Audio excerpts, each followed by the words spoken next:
And I think that's, let's see, we were talking about John Hickey. I had to step away for a little bit. Sorry about that. John the Hickey. Um, he was part of that trade with Oklahoma, and I wasn't aware I was needing a second baseman. I auditioned a few. I've got Frank Schmidt down in AAA, Bang Xiaoying in AAA. Both were pretty adequate, but this guy, Hickey, had just been hitting lights out. And and he's not going to let me send him down. I'm going to need to send somebody down pretty soon when we get Ronnie Duncan back. But anyway, Hickey was a part of the trade along with Villa and one more guy. The other part of the trade was Russ McLean. He was the big piece. He was the big guy I wanted. You're going to see that he has not done that great in Parrot head colors. Right now he's hitting 200, 288, 318. Believe it or not, that is a huge improvement. He's actually homered several times over the past few games. In fact, there you go, at Charleston, or versus Charleston. He homered in 2 of the past 3 games. Russ McLean, although he's signed to my kind of contract, and I appreciate it, he's got good speed, very high leadership ability, high work ethic, low greed. I want to like the guy. Howard loves the guy, but he just hasn't played up to his ratings. So I'm hoping he's going to break out with us. He's very popular. That helps our attendance. Anyway, I'm hoping he will turn it around for us. Excellent defense. Career batting. You see, last year he hit 259, 331, 450 for us. After the trade in 220 at bats, basically half a season he played with us. He did well. I mean, that's fine. I'll take that. I expected a little bit more. I expected 270s maybe as a batting average, 280s, but I'll take that and be happy with it. This year, I just don't know what to do. He's had 245 at bats already.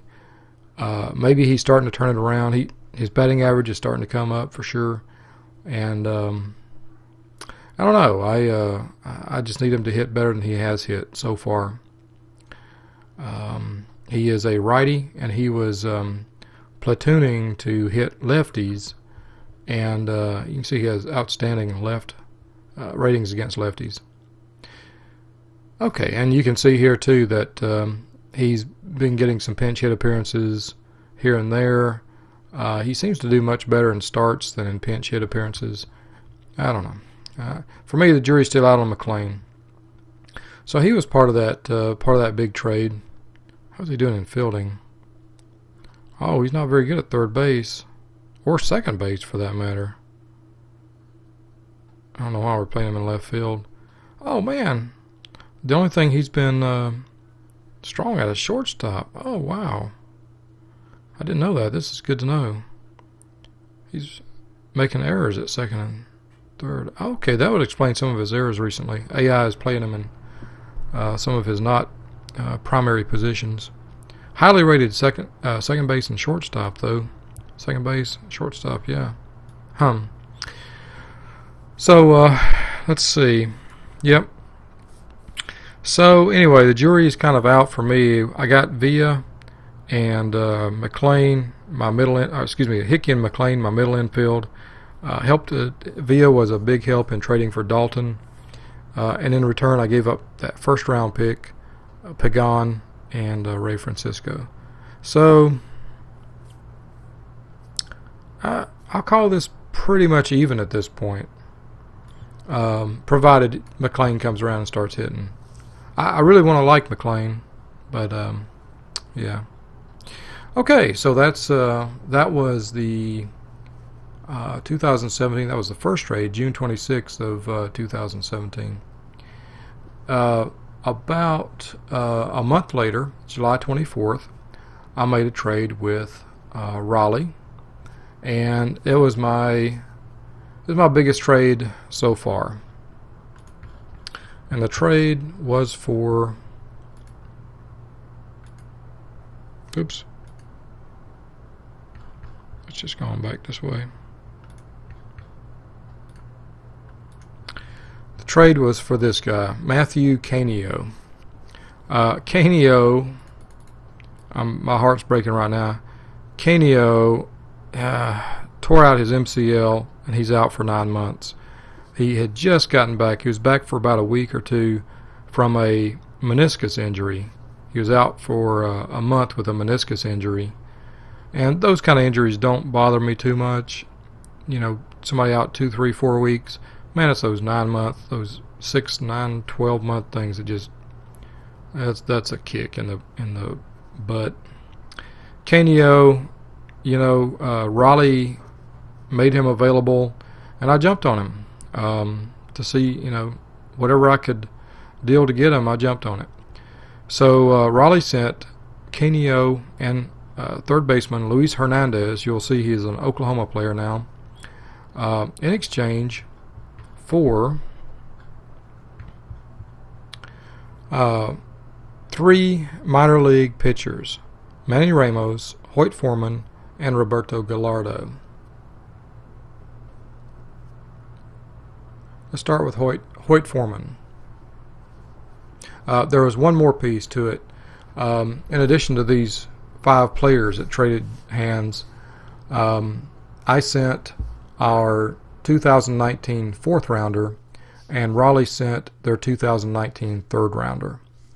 So there was that. Hoyt Foreman has been doing Hoyt well for the Raleigh organization. He's now in the Topeka Tanks AAA club. You can see that his projected numbers, his projected ratings are now 50, 75, 70, 55. That's the kind of ratings I really like. If he hits those ratings, I'll be trying to get this guy back on my squad.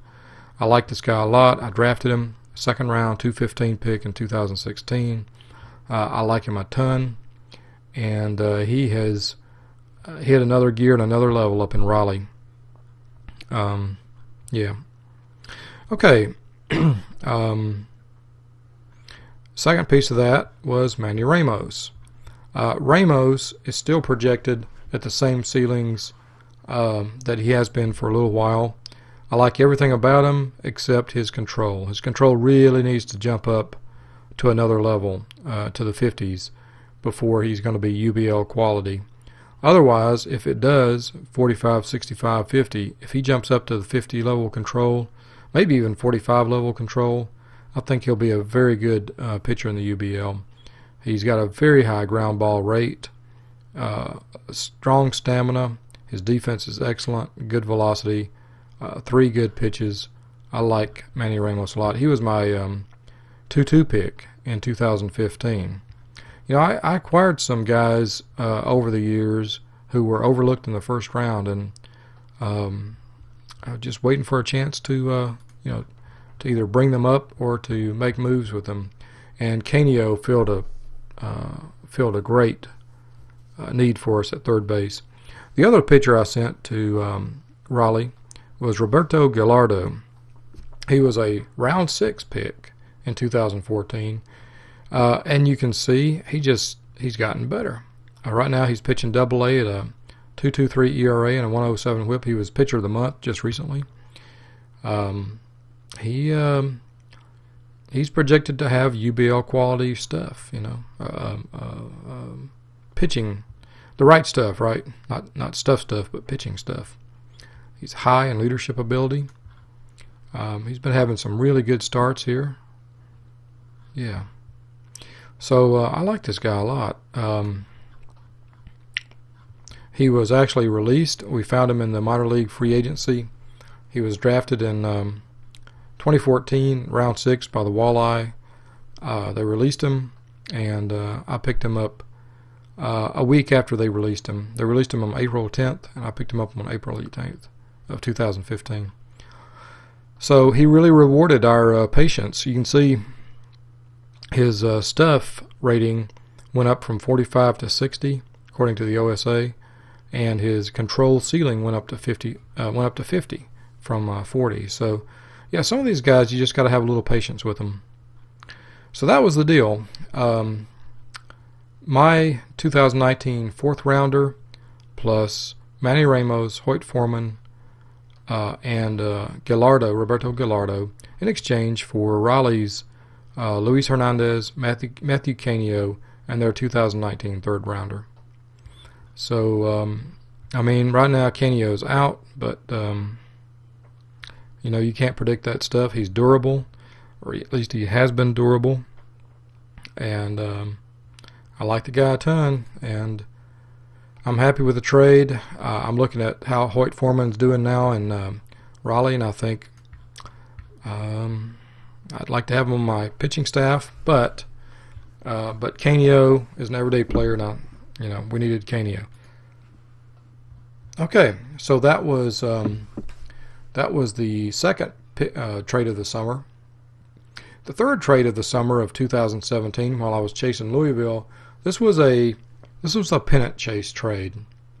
I traded Eric Dickey plus my 2018 third round pick to Winnipeg for Denny Hunt and their 2018 fifth round pick.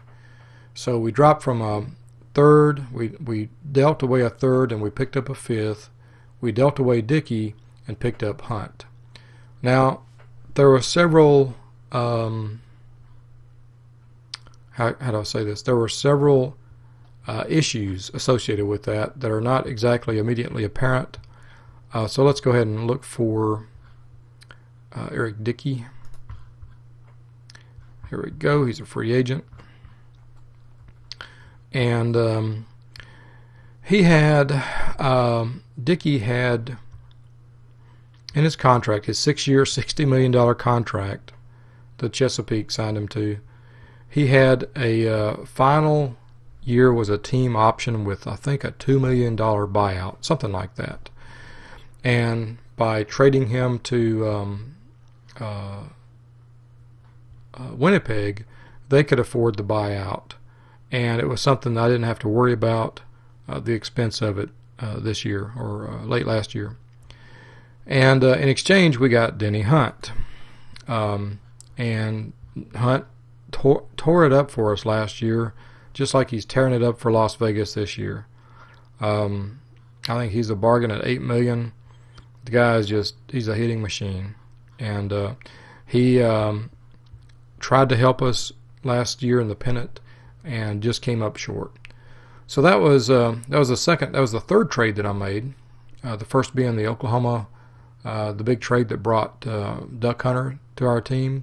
The second trade brought Matthew Canio, so top flight UBL shortstop and third baseman. You know, that big part of that infield. Both of them have outstanding superstar defense along with great bats. So those were big trades, and they were moves that I wanted to make this club competitive, not just in 2017 or 2018, but beyond. I made two more trades, one in October in postseason.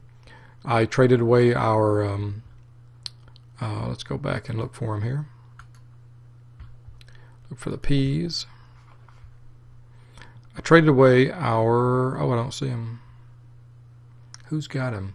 I traded away our 2018 fourth round pick for outfielder Brian Porter.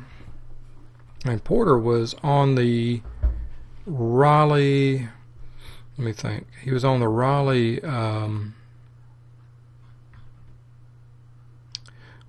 we got him from Vegas, and we traded him later. I'm looking at my notes. Who'd we trade him for?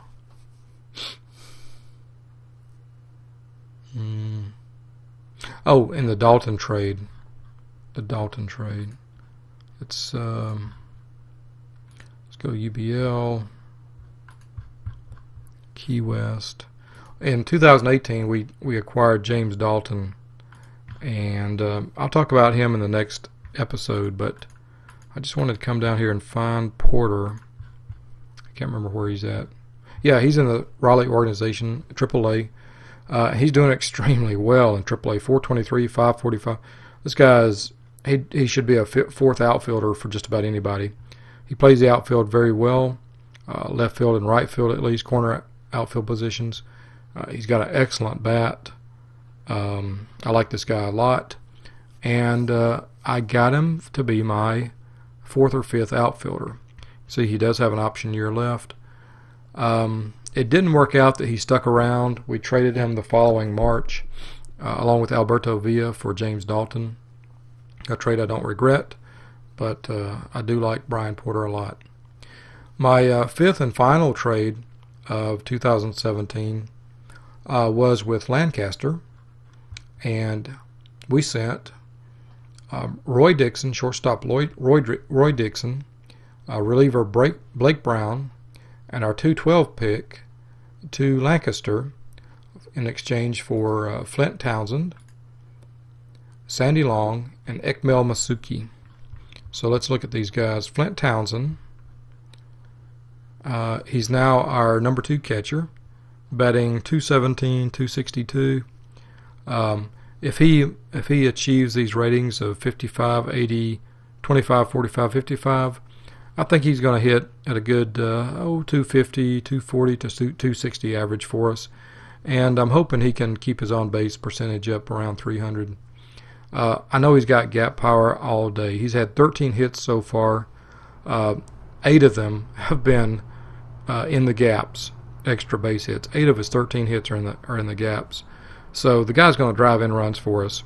And he also brings an excellent catcher ability and a decent arm.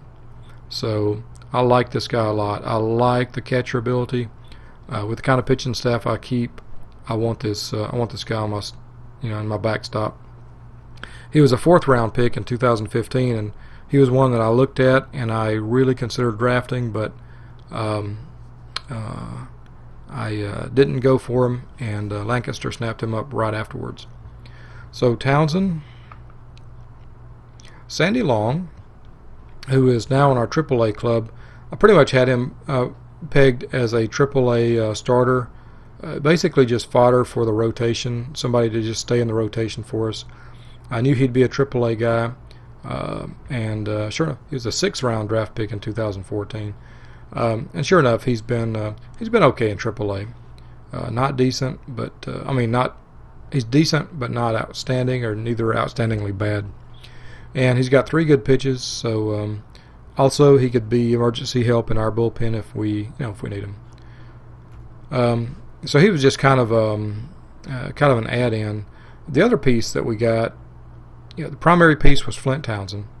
The other piece that we got is very interesting is Ekmel Masuki, reliever, and you can see he projects to 70, 55, 45. Howard thinks he's most of the way there, so he's in Little Rock just to tune that control a little bit more. He's got low stamina, so he can't really start in the UBL, but he does have a 3rd pitch. So I think this guy's going to be in our bullpen pretty soon, probably, maybe even this fall. So he is on a major league contract, and he does have 2 option years left. So he may be on our staff this fall. I think for certain he'll be in our bullpen next year. Just another arm, one in a line of another, one in a series of good arms for our bullpen. I like to keep those arms coming into the bullpen, and I'll use them as long as they'll last, and then move on to the next guy. So what did we give up? Roy Dixon. And Roy Dixon has been sort of he's got a great running speed, pretty good defense, pretty good shortstop. His bat, I never have been convinced that his bat is going to come through. He was a find by Howard, a international free agent find by Howard, and I was happy to deal him. I don't think I really lost anything in moving Roy Dixon. Blake Brown, this is a long shot, the kind of guy that Gator really likes. Extremely high movement. He's projected to have 80 movement, although only 40 stuff and 40 control. So his movement rating means that the batters aren't going to turn on the pitch, but the catcher needs to be pretty darn nimble to catch it, because you never know where this thing's going to go with 80 movement and 40 control. He does have a very low pitch speed at the moment, 84 miles an hour. He does have good stamina, a tremendous 77% ground ball percentage. So I like the guy. He was my 10th pick in the 8th round in 2017. And, you know, I like him. He was on my club for a reason. And I got, you know, I was able to make a trade with him.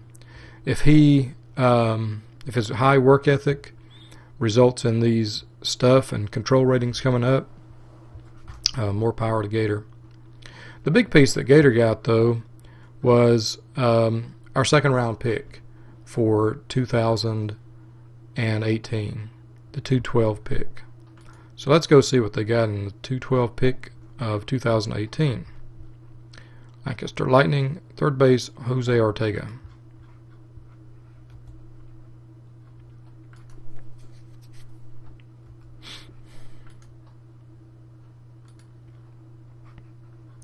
Where are we at here? Key West. Let's go to teams. And Lancaster. Minor leagues. Who was it? Third base. Jose Ortega. There's Carlos. And is he still down in... There he is. Still down in single A in Atlanta. Jose Ortega. Not bad projection here. Really good infielder. A classic third baseman, though. He cannot pivot to turn the double play. So first base and third base looks like his career. Hard to say, you know. He's 22. He's old enough that these numbers ought to start coming in and dialing in pretty soon.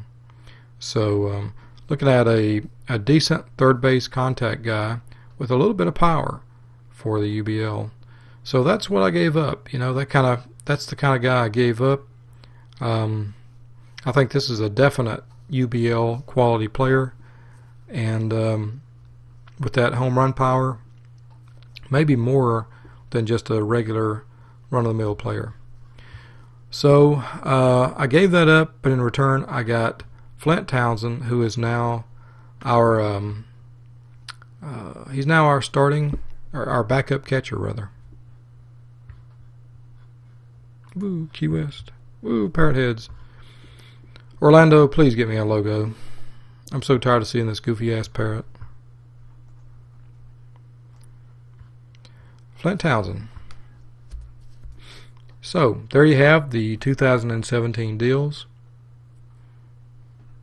And let's see, to recap, the former Parrot heads are Roy Dixon, Blake Brown, Brian Porter, just briefly, he just spent an off season with us, and Eric Dickey, who is now on the free agency list, minor league pitchers Hoyt Foreman, Manny Ramos, Roberto Gallardo, and minor league pitchers Ray Francisco and Roberto Pagan. Ray Francisco is now a solid reliever for Oklahoma. Pagan is now in Lancaster's organization. Foreman is looking strong for Raleigh, as is Gallardo. And I think Manny Ramos is going to come around too. So I think, you know, pretty much a win-win year in 2017. It's more about positioning, grabbing those middle infielders that I felt that I needed, grabbing the catcher that I felt that I needed, and kind of shoring up our weak spots and dealing away our strengths, which was minor league pitching. All right, guys. Well, that's it for 2017, and I will talk to you next time.